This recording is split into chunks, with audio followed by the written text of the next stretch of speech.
Assalamualaikum warahmatullahi wabarakatuh. Perkenalkan, nama saya Afina Rahmani dari kelas Psikologi 5B dengan NIM akhir 085. Di sini saya akan membahas mengenai kekuasaan struktural dalam pertukaran jaringan dalam konteks psikologi komunitas. Oke, pertama-tama mari kita mulai membahas dari apa sih kekuasaan struktural itu. Kekuasaan struktural merupakan kemampuan atau kapasitas seseorang atau kelompok untuk memengaruhi orang lain atau kelompok lain untuk melakukan sesuatu yang diminta. Kekuasaan struktural ini termasuk sumber kekuasaan yang legitimate power. Nah, menurut Emerson, ketergantungan seseorang pada orang lain itu akan memunculkan konsep kekuasaan. Diferensiasi kekuasaan mempengaruhi struktur sosial dengan menyebabkan ketidaksetaraan antara anggota kelompok yang berbeda, seperti individu yang memiliki keunggulan atas individu yang lainnya. Baik, selanjutnya ada pertukaran jaringan.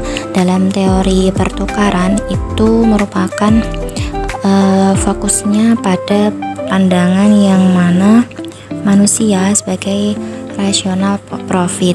Maksudnya itu setiap interaksi yang dilakukan oleh individu akan diorientasikan untuk mendapatkan keuntungan. Nah, sedangkan dari teori jaringan itu merupakan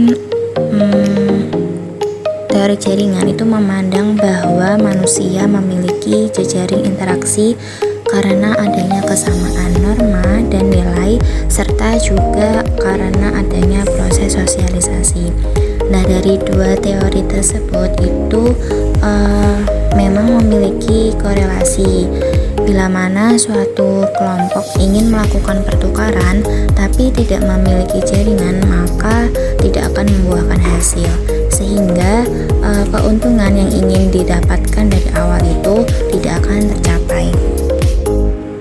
Nah, dapat diambil kesimpulan bahwa kekuasaan struktural dalam pertukaran jaringan ialah adanya hak kuasa untuk mengatur sebuah sistem dalam kelompok berdasarkan visi, nilai, dan norma yang telah ditentukan bersama secara adil tanpa ada yang merasa dirugikan.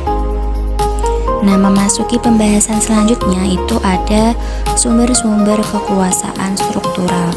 Nah, ini ada 5. Yang pertama, ada ketergantungan atau dependensi. Dependensi ini itu misalkan Departemen A bergantung kepada Departemen B untuk kerjasama mengerjakan tugas. Nah, maka Departemen B ini memiliki sumber kekuasaan terhadap Departemen B. Oke, selanjutnya yang nomor 2 itu ada kesentralan atau centrality. Nah, ini itu ukuran tingkatan penting suatu departemen bekerja untuk tujuan utama organisasi. Nah, semakin penting peran suatu departemen, maka akan semakin besar pula kekuasaannya di organisasi tersebut. Lanjut, yang nomor 3 ada sumber dana atau financial resource. Itu merupakan ketika departemen itu dapat menghasilkan sumber dana tersendiri.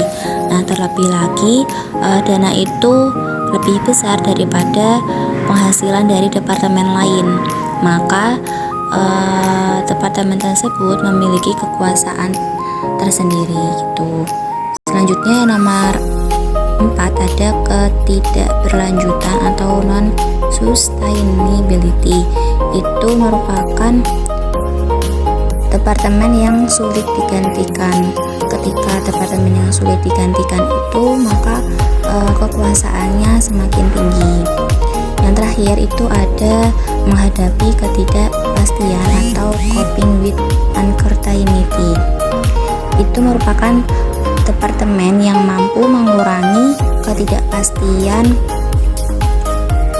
bagi departemen lain. Nah, itu kekuasaannya juga tinggi. Oke, selanjutnya ada kelebihan dari kekuasaan struktural. Itu pertama ada sistematis, yang kedua mengalokasikan tenaga secara efisien, dan yang terakhir menyeimbangkan antar efisien dan kecepatan.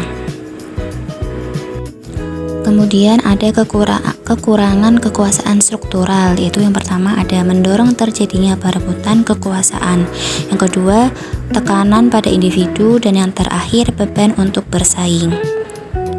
Nah, dapat disimpulkan bahwa kekuasaan struktural dalam pertukaran jaringan adalah adanya hak kuasa untuk mengatur sebuah sistem dalam kelompok berdasarkan visi, nilai, dan norma yang telah ditentukan bersama secara adil tanpa ada yang merasa dirugikan. Baik, sekian dari saya. Wassalamualaikum warahmatullahi wabarakatuh.